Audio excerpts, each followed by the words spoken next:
Il est passé de député star de la France Insoumise à la mise au banc. Adrien Quatennens s'adresse ses vœux en ce moment aux militants de sa circonscription à Lille. Il est notre invité en direct. Adrien Quatennens, bonsoir et merci d'être avec nous.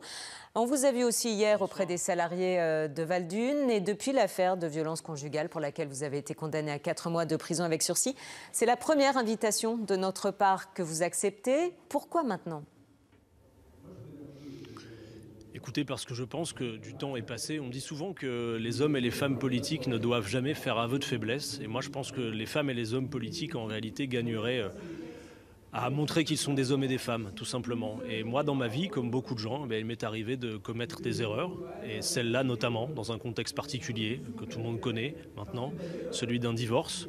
J'ai compris, j'ai regretté, mais il y a une chose que je ne regrette pas, c'est d'avoir été honnête. Alors certes, ça diffère de ce qui a été fait, mais c'est ainsi que je l'ai fait. J'ai payé, j'ai compris, j'ai travaillé. Je pense que maintenant, comme tout à chacun, j'ai le droit d'avancer, tout simplement. Et vous avez tourné la page ? Évidemment. Qu'avez-vous souhaité ce soir ou qu'allez-vous souhaiter aux habitants de votre circonscription et que vous souhaitez-vous à vous-même pour cette nouvelle année ? Oh là là, je souhaite à tout le monde, si possible, la sérénité, évidemment la santé, mais ce soir, ce seront des vœux en signe d'alerte, parce que je suis particulièrement inquiet par la situation politique du pays. Alors je sais que dans cette rentrée, on voit l'opération du remaniement, on a Gabriel Attal avec les ouvriers, Gabriel Attal avec les personnes âgées, Gabriel Attal bientôt demain à l'usine avec un casque sur la tête. Et puis le gouvernement va essayer d'enrober toute cette séquence en désormais ne faisant plus que des choses plus consensuelles que ce qu'il a fait. On a des textes qui sont annoncés qui ne sont pas de grands textes polémiques parce que je crois que profondément, en fait, la Basse-Besogne, leur mission est accomplie. Elle l'est pour celles et ceux qui leur ont confié. Regardez en un instant, mais avec presque 2 mandats, l'ISF a été supprimé. Les plus riches de ce pays, les milliardaires français, ont accru leur fortune de 63% en 3 ans.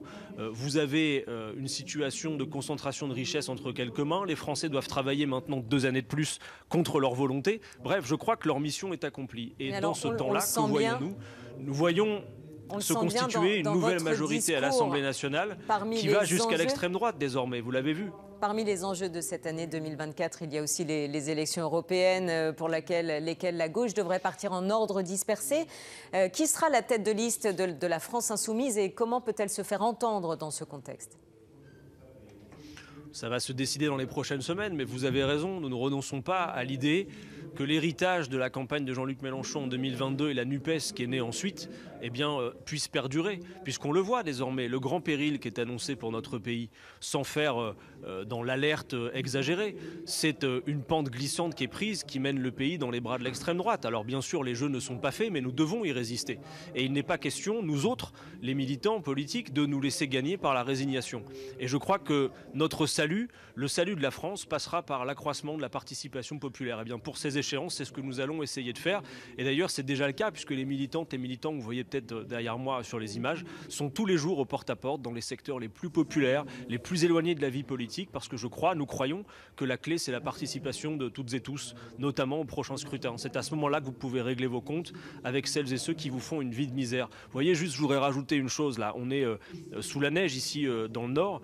Dès que le thermomètre passe sous les 0 degrés en France, dans la 7e puissance économique du monde, vous avez des gens qui meurent de froid. Ce n'est pas le froid qui tue, c'est l'incurie de celles et ceux qui pourraient empêcher cette situation et qui ne le font pas. Voilà aussi ce que nous voulons dire ce soir lors de ces vœux. Merci beaucoup Adrien Quatennens d'avoir été avec nous en direct ce soir.